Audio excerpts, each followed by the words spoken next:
unboxing alat cek kadar emas yang saya beli seharga ratusan juta, dan coba kita lihat apa isi dalam dus ini dan apakah alat ini akurat untuk cek kadar emas. Yuk sama-sama kita bahas. Tonton video ini sampai habis ya.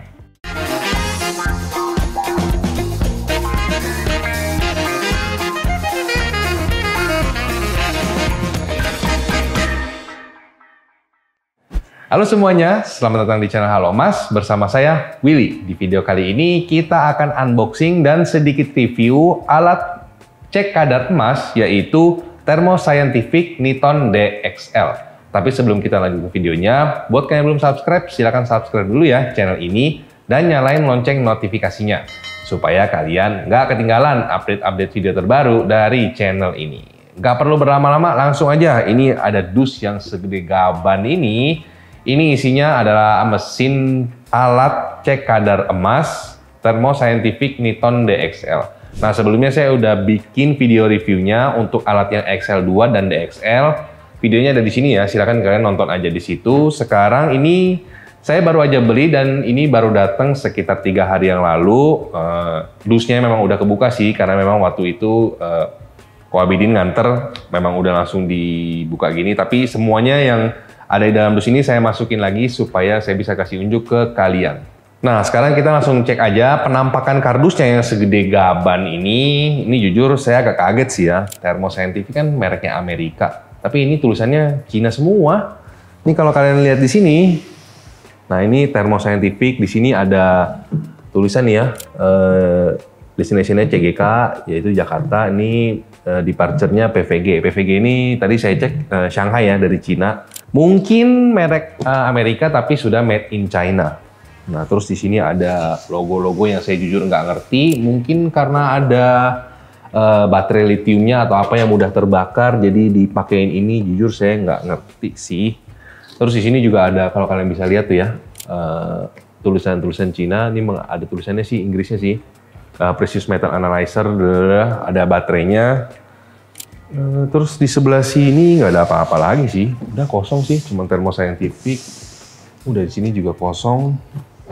Langsung aja kita buka kardusnya. Ini gede banget nih ya. Nah, di sini ada kayak penahan, semacam penahannya gitu. Ini ada apa namanya? Supaya nggak mental-mental gitu kali ya mesinnya ya. Di sini ada kosong. Ini saya singkirin dulu. Nah, ini kemarin ada perintilan-perintilan ini saya masukin di sini semua nih ya. Ntar coba kita cek satu-satu deh. Oke, nah ini ada mesinnya di dalam sini. Coba kita singkirin dulu deh kardusnya ya, biar gampang ya. Oke, nah ini alatnya nih ya. Lumayan kecil sih daripada yang saya lihat di pameran. Itu gede banget. Di sini ada baterainya. Tulisannya 45 watt hour. Leon Smart Battery. Terus di sini ada colokannya. Jadi kita bisa sambil charge juga ya. Apa namanya, kalau misalnya nggak pakai baterai juga bisa. Ini ada adaptornya, langsung bisa colok ke itu. Atau misalnya kalau lagi mati lampu atau apa, atau mungkin pengen dipindah tempat gitu bisa. Nah, ini masih ada satu perintilan lagi yang banyak banget, tapi saya masukin sini semua supaya saya bisa kasih unjuk ke kalian. Ini dari yang kertas dulu deh. Ini ada mungkin guidance kali ya. Ada kertas-kertas. Oke, regulatory requirement. Terus ini ada tabel unsur yang saya nggak ngerti ya. Saya jujur anak IPS ini saya. Aduh, enak banget ngeliat ini. Terus di sini ada quick start guide-nya. Jadi ini kayak beli handphone aja ya. Ada kayak buku panduan gitulah. Terus di sini ada peringatan. Please do not operate the analyzer without the installed protective window in place. Jadi karena ini mesin X-ray-nya itu apa sih namanya? Sensitif terhadap debu atau kotoran. Jadi dia kayak ada semacam kertas plastiknya gitu loh untuk dilapisin. Jadi kita nggak boleh pakai mesin X-ray-nya kalau misalnya nggak ada protective film itu.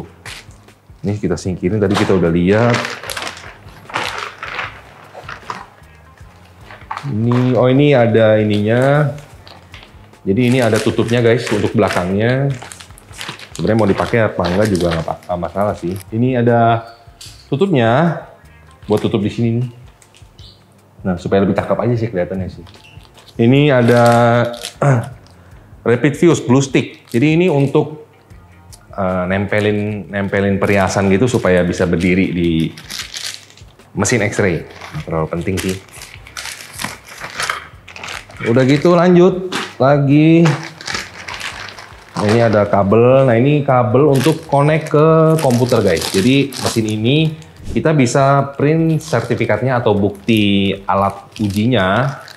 Bukti ujinya itu di print di kertas supaya kasih ke customer supaya mungkin bisa lebih meningkatkan trust, kepercayaan suatu toko kalau barang yang dijual itu ternyata kadarnya sesuai. Ya, ini udah habis. Oh ya, ini ada ini lagi. Kita dapat pen, stylus pennya gitu. Nah, ini tadi yang saya bilang window protective filmnya. Ini ada untuk penggantinya di dalamnya sih udah ada. Terus ini untuk yang pennya untuk karena LCD-nya ini touchscreen, kalau misalnya takut kotor atau apa bisa pakai ini. Nah, sekarang langsung aja kita coba colokin baterainya. Jadi cara colokin baterainya. Ini di baterainya juga keren ya. Jadi dia ada semacam LCD-nya gitu, indikator untuk berapa bar baterainya. Ini 5 karena sudah saya cas kemarin. Udah full.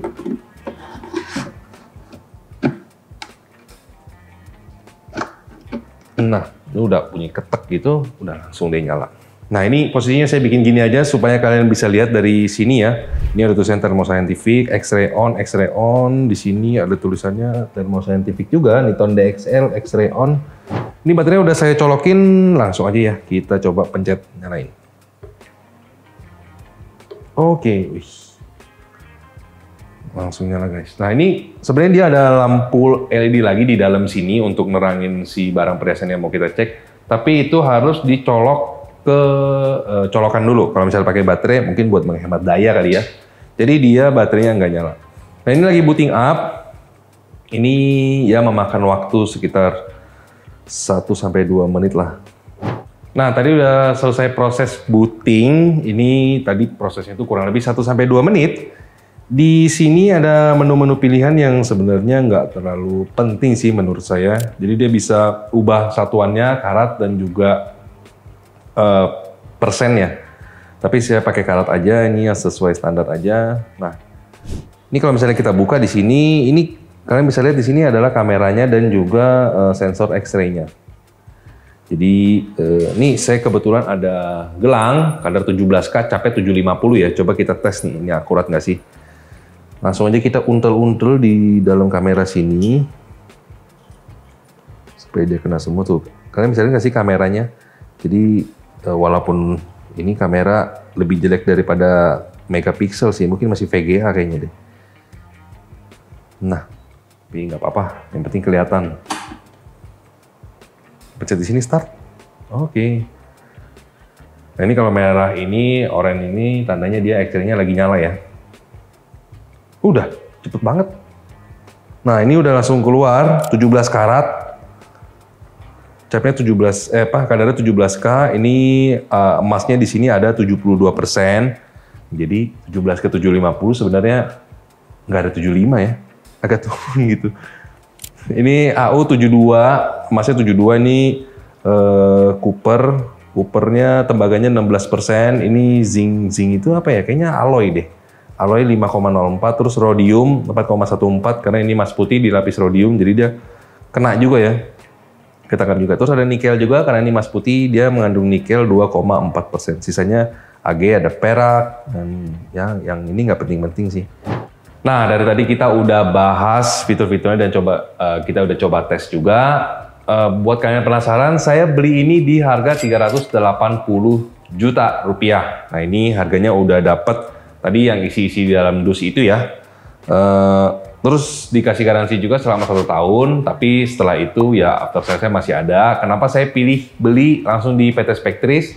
Karena PT Spectris itu adalah distributor resmi di Indonesia untuk Thermoscientific. Jadi kalau misalnya kita beli alat ini, terus mungkin beli di luar negeri, beli langsung di China atau beli langsung di Amerika, itu mungkin bisa dapat harga lebih murah ya. tapi nggak ada after sales-nya. Jujur saya agak takut karena takut dapat barang yang BS atau mungkin cacat gitu ya. Jadi garansinya agak susah. Makanya saya beli langsung aja ke PT Spectris karena after sales-nya itu ada. Nah, terus alasannya kenapa saya beli alat ini, walaupun banyak yang ngomong mahal banget kok, nggak worth it kok kayaknya. Jujur, ini adalah alat yang memang menurut saya mahal banget ya, 380 juta. Tapi kenapa saya beli ini? Karena kita di toko emas itu metodenya masih konvensional untuk cek kadar emasnya dari skill penjaga toko, terus juga dari metode gosok di batu. Nah, itu memang gapnya atau selisihnya itu terlalu besar, nggak bisa terlalu pasti gitu, dan masih ada kecenderungan untuk dipalsukan. Nah, dengan adanya alat ini lebih meminimalisir toko saya untuk kena tipu, dan juga ini salah satu alat pendukung supaya saya bisa terima atau mungkin bisa QC barang-barang saya supaya kadarnya itu bisa lebih akurat. Nah, jadi gimana guys? Setelah kalian nonton video ini dan tahu harga alat ini seharga 380 juta, apakah menurut kalian worth it untuk kita bayar alat ini? Atau mungkin kalian punya metode atau alat merek lain yang harganya lebih bagus lagi? Coba share di kolom komentar ya. Oke guys, itu tadi video saya unboxing dan sedikit review alat cek kadar emas Niton DXL dari Thermo Scientific. Share ke teman-teman kalian yang mungkin membutuhkan informasi ini. Jangan lupa like kalau kalian suka dengan video ini, dan kita ketemu lagi di video selanjutnya.